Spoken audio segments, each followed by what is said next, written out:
Depuis 22 heures maintenant, puisque c'est à 23h30 que le cessez-le-feu a été obtenu, le calme est présent et en Israël et en bordure de la bande de Gaza. Israël sortit la tête haute de cet épisode? Je pense d'abord que c'est une opération qui a réussi dans la mesure où elle était relativement courte, où elle a réussi véritablement à saper les capacités militaires du djihad islamique et à se terminer en moins de 3 jours sans qu'il y ait heureusement de victimes du côté israélien.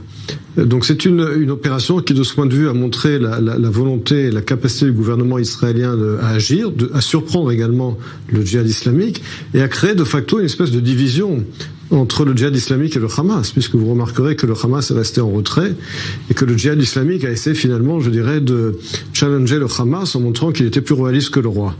Et donc il y a là C'est un échec pour le djihad islamique? Je pense que oui. Je pense que le djihad islamique d'abord a été surpris par Israël. Il ne s'attendait pas à être, puisque finalement c'est Israël qui a créé la surprise. Et Israël a véritablement, le Tzahal a véritablement sapé les capacités militaires du djihad islamique. Djihad islamique, comme on sait, soutenu par l'Iran, qui essaie de remettre en cause l'espèce de modus operandi qui s'est créé ces derniers mois entre le Hamas, Israël, l'Égypte et le Qatar. Et là, le djihad islamique n'a pas réussi et l'Iran n'a pas réussi. Il y a pourtant, Emmanuel Navon, le ressenti des habitants sur le terrain. On entendait tout à l'heure Pierre Kochener. Et hier soir, à la même heure, nous étions en direct avec une habitante qui ne croyait pas en l'efficacité des opérations israéliennes. Éliminer une dizaine de dirigeants du djihad islamique, ça n'est pas suffisant pour les habitants du Sud, ou alors ils considèrent simplement que le calme va être obtenu pour quelques semaines, quelques mois, peut-être pour 1 an, mais que ce n'est pas une solution pérenne. La véritable question est de savoir quelle est l'alternative réaliste. Réaliste, pas les alternatives sur le papier. Faut-il reconquérir la bande de Gaza au prix évidemment de victimes israéliennes énormes dans l'armée israélienne? Ensuite, faut-il administrer la bande de Gaza comme dans le passé? Est-ce que c'est une solution réaliste? Est-ce que la société israélienne y est prête? Et est-ce que cela finalement ne nous ramènerait pas à la case départ où nous étions dans les années 90? Ensuite, il y a la possibilité, le modèle d'essayer d'améliorer la vie économique de la bande de Gaza en coopération avec l'Égypte, les pays européens et les États-Unis. On vient d'ailleurs de voir, juste avant de vous rentrer dans ce studio, le plan Marshall proposé par Yair Lapid. C'est d'ailleurs, je le dis pour les téléspectateurs qui viennent de nous rejoindre, le message envoyé ce soir par Yair Lapid aux Palestiniens de Gaza, lorsqu'il leur dit il y a une autre voie possible.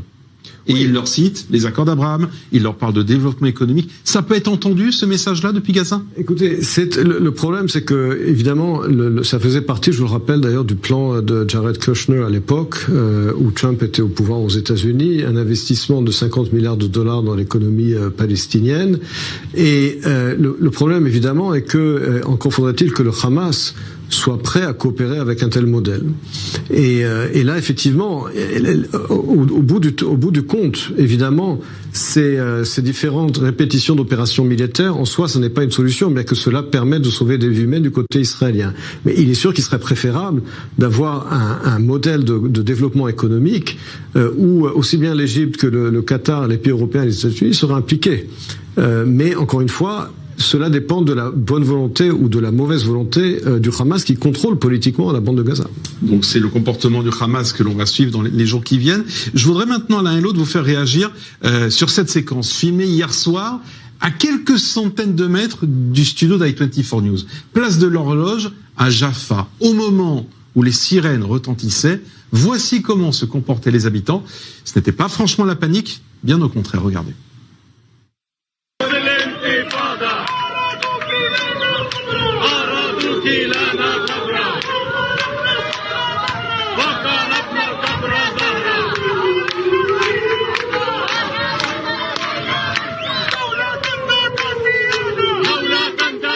Voilà, on rappelle que Jaffa, c'est un bout de Tel Aviv aujourd'hui, mais c'est un quartier arabe, israélien, autrement dit également ciblé par les roquettes. Emmanuel Navon, comment comprendre que ces habitants applaudissent ces tirs alors qu'ils pourraient mourir eux aussi à chaque instant si Dôme de Fer n'entre pas en action?